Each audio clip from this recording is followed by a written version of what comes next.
All right. Peace. Let's get into it. Let's get into it. Today, we are going to teach about how do you go about buying land without using the title company or without using a closing attorney. First of all, let's set the table. So, anytime that we're not using a title company or anytime that we're not using a closing attorney, this is going to be called a self close. When is a good time to self close? In my opinion, only time we self close is when we're dealing with smaller lots and lower denominations. I like to say anything over $4,000, I typically push that to a title company. Anything under $4,000, we typically self close on those deals ourselves. So, in our direct to owner program, many of you may know we send out offers to buy land. Very rare am I sending out to buy land that's less than $5,000.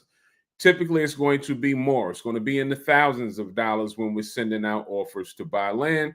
But in some cases, I don't know if you heard us say before, it is okay to target bad areas. I have ran this play myself before, and we have targeted bad areas where we were picking up land for $500 to $1,200, anywhere between that range. Why were we doing that? We were doing that because we knew we would be able to sell those properties easily. We were looking to get them anywhere 5, 6, $700. We were putting them back on the market 3,500, letting them go anywhere between 2,800 and 3,500. In some cases, we were doing seller finance on those deals. That is a strategy that works. It works really, really well. All I would say is you need to have knowledge to know what you're doing if you're going to take that approach. Why? Because we're not going to title companies to get titles ran on properties that we're picking up for $500, $600, $700.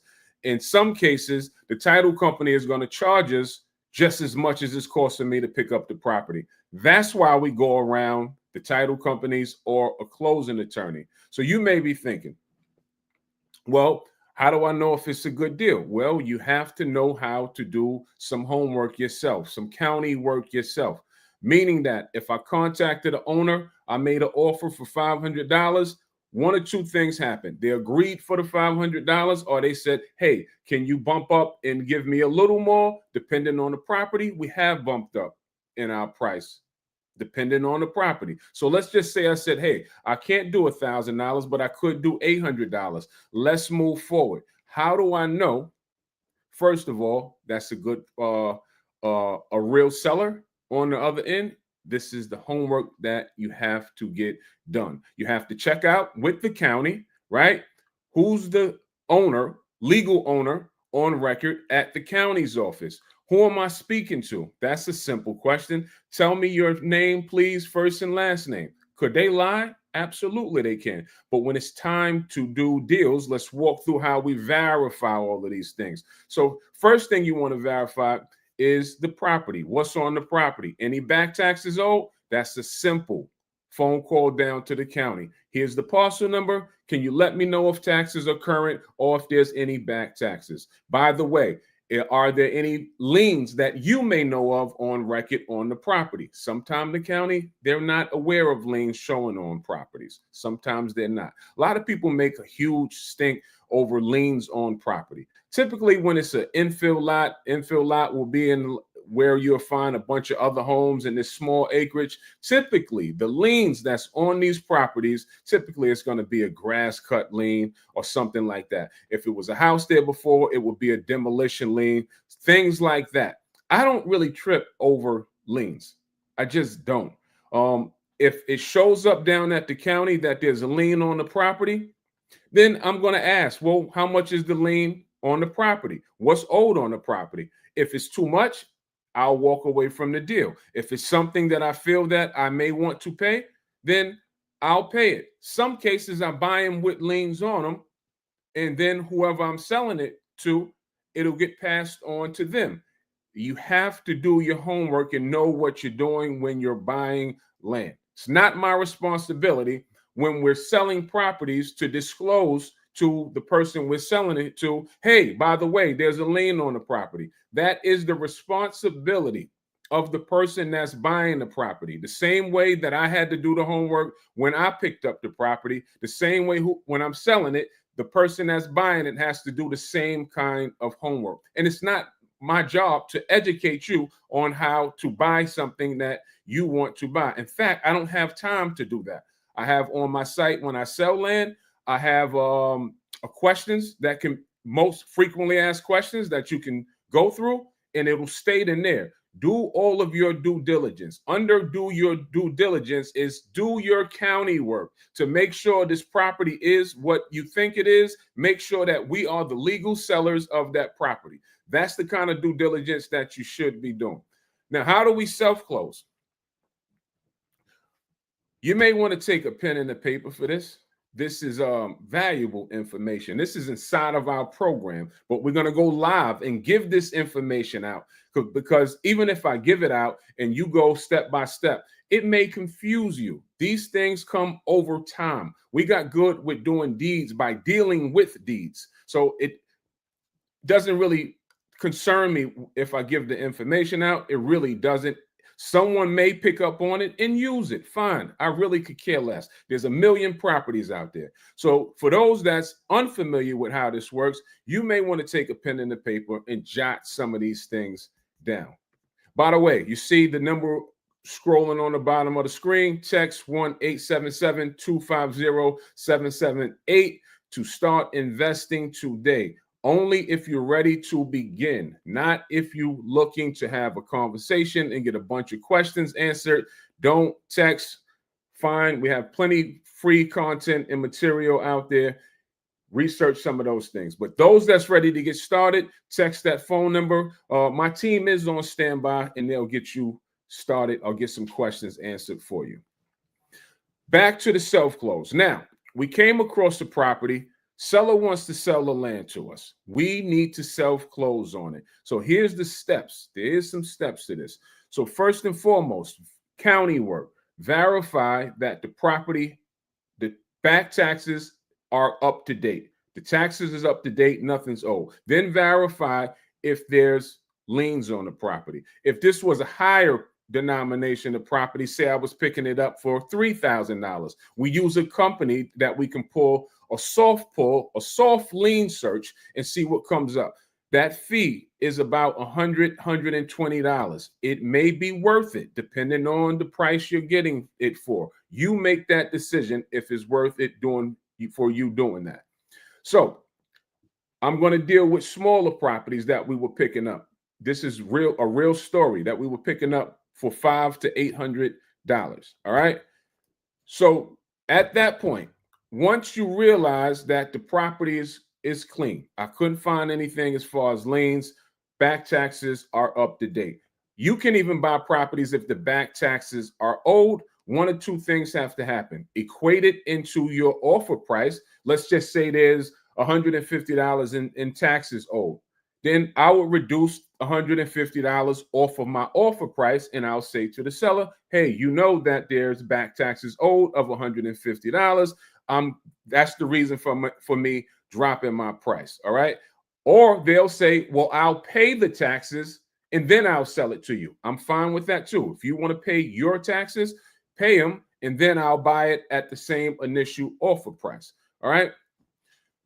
So now we have an agreement to move forward. Next, I need to get the seller's information. This is all self-closing. You're doing all the steps yourself. Can I please have your first and last name, a good working phone number, and your address? Why do I need those things? Because now I have to hire a mobile notary, right? There's a site where you can easily contact a mobile notary in any location, right? You just simply punch in the zip code and they'll give you all the mobile notaries in that zip code.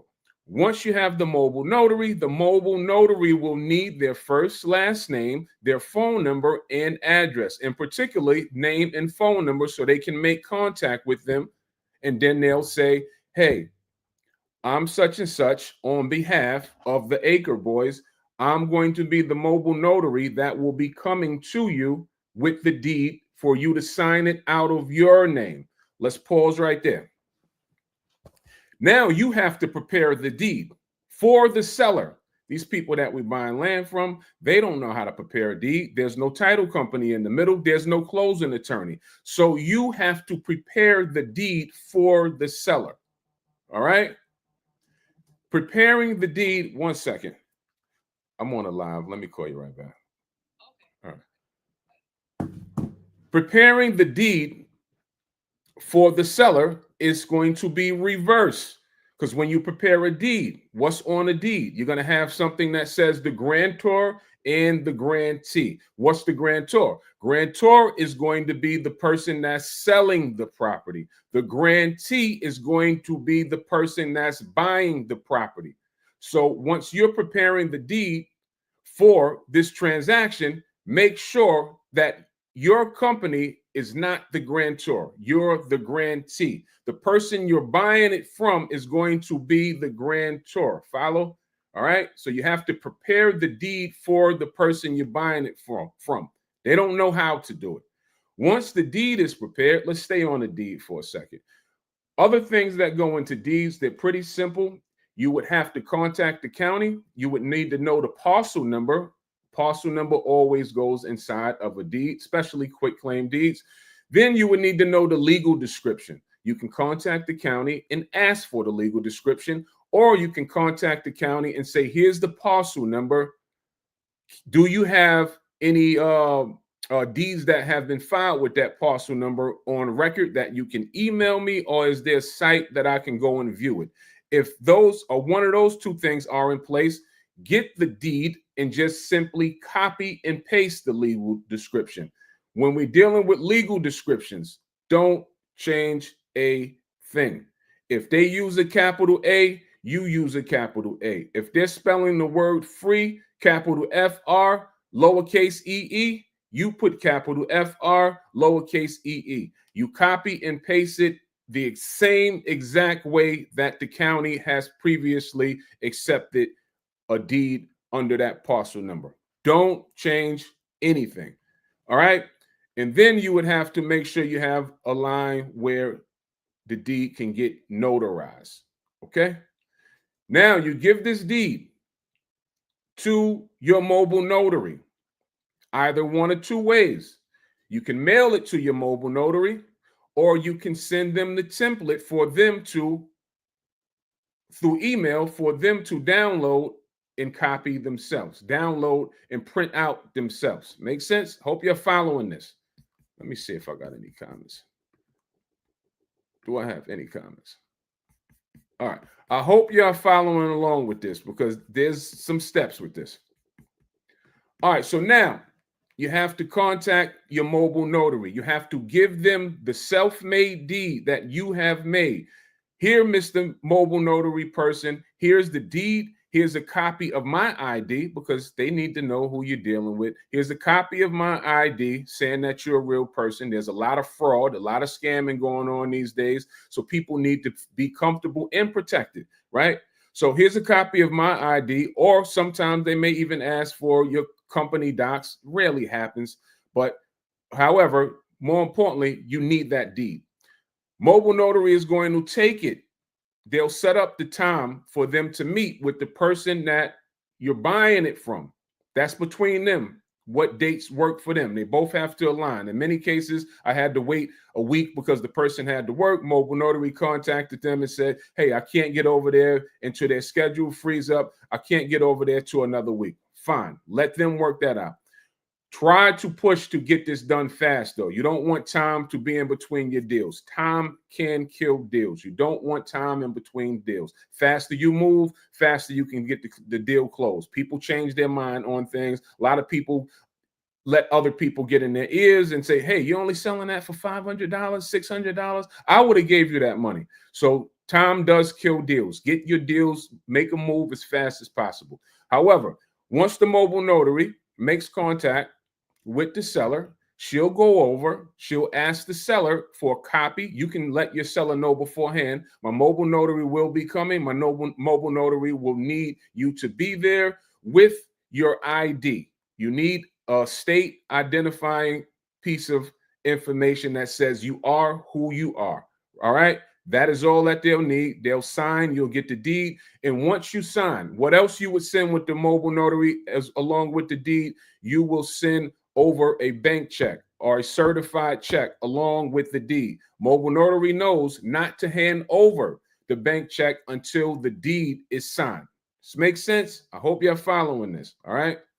Mobile notary will know, don't hand over this check until this deed is signed and I looked at the ID. Why? Mobile notary, they don't want any, as the young boys say, they don't want any smoke. They don't want to lose their license. So they're going to make sure that this person is who they say that they are. All right. Once that happens, your mobile notary, they'll contact you and say, hey, everything went okay. It went smooth. It was a smooth transaction. How would you like for me to get the signed deed back over to you, or the fully executed deed back over to you? You say one, here's what you say. You say you can email it back to me because that's the fastest way to get it. And you can put the hard copy in the mail. You need the original copy to come back in the mail. They will notice too. So you'll get an email because you can get that the same day and send me the hard copy in the mail. Okay. Now, why do I need the hard copy? Let's move to phase 2 or 3. I don't even know what step I'm on. I hope you kept track of it. But once you have the hard copy back, now you are the owner of the property. Now you can list that property that you bought for $500 to $800. You can list it on the market. Once you have a buyer that comes along and says, I want to buy the property, now you have to prepare another deed selling the property from your company name to the person that you sold it to, right? So now there's the deed. You have 2 deeds now. You have the deed that from the person you bought it from in your possession. Once you sell it, you'll have to prepare another deed that goes out to the county to the person you sold it for. You send both of those deeds out at the same time. You put a sticky note on the first deed that says, record this deed first. So the county will know what you want done. Record the deed first that I bought from the person that I bought it from. Record that one first. Record the deed second. That's going to reflect the person that I sold it to. Now the chain of title is in order. Hope that makes sense to you. You are playing the title company at this point. And that's how we self-close on deals. I know I kind of just went through it. I hope if you're new, this made sense to you. And this is why I tell people you have to get in these communities so we can show you these things while we're saying these things. I can't show you on a live. It's easier. I have a whole training on how to prepare deeds inside of my community, right? Where I show you exactly step by step what I'm talking about. And we've done a lot of deals. This is a great way to do seller finance deals at low denominations. All right. Only use self-close, in my opinion, if the numbers are anywhere less than $4,000 a deal. All right. Anything over than that, definitely get a title company or closing attorney. You don't want to start fumbling the ball and spending thousands while you're fumbling the ball. And I'm qualified to still do those deals, but I don't want to fool with properties that we can't run through title and if I'm spending anything over those numbers. All right. Text 1-877-250-7778 to get started today. Land investing. All right. We have a wonderful community that we teach these things to. We teach you how to prepare deeds. You need to know what's going on. Even if you're not looking to self-close, you should know this information. This will help you understand the conversations that you're having when you're negotiating deals. It'll help you understand the process and how to handle yourself when you're on the phone talking to land sellers. It'll help you know the difference between what a quick claim deed is, because self-closing is always going to be done with a quitclaim deed. It will never be done with a warranty deed because you're not a title company and you can't offer title insurance. So it won't be a warranty deed that self-closing works for. It will only be done with a quitclaim deed. So you need to know this type of information. I know sometimes it may sound overwhelming as a beginner, but guess what? I had a first day too. On my first day, I did not know this information as well. This was hands-on, and this was me listening to the people that trained me. Then eventually it started to make sense. All right. So you too will have a first day. You too will be starting at the bottom and working your way up to learn this stuff like the back of your hand. I don't have a script where I'm reading from it these days. I just know it because I have done it so many times. So I know the process like the back of my hand. All right. So I just wanted to jump on and relay that. That is how we self-close. You can run this video back, watch it again, or you can come into the community where there's a whole training that breaks this down where you can see the visuals of what I was speaking about on a self-close. You can self-close on deals. You just need to know what you're talking about and what you're doing when self-closing on deals. The other thing about self-closing on deals, you have to be extremely organized because you're dealing, well, we were dealing with a lot of different sellers. So you want to have Excel spreadsheet, not a paper, not a notebook. Get yourself a spreadsheet, or if you use some type of Airtable or something like that, or CRM, and keep yourself organized. Have the name of your seller, have the price that you bought it for, have the date that you spoke to them, have the date that you bought the property, have the parcel number to the property. All right. Have all of these things. Have the mobile notary phone number right adjacent to that property. Have the mobile notary's name. Have the price that you paid for the mobile notary.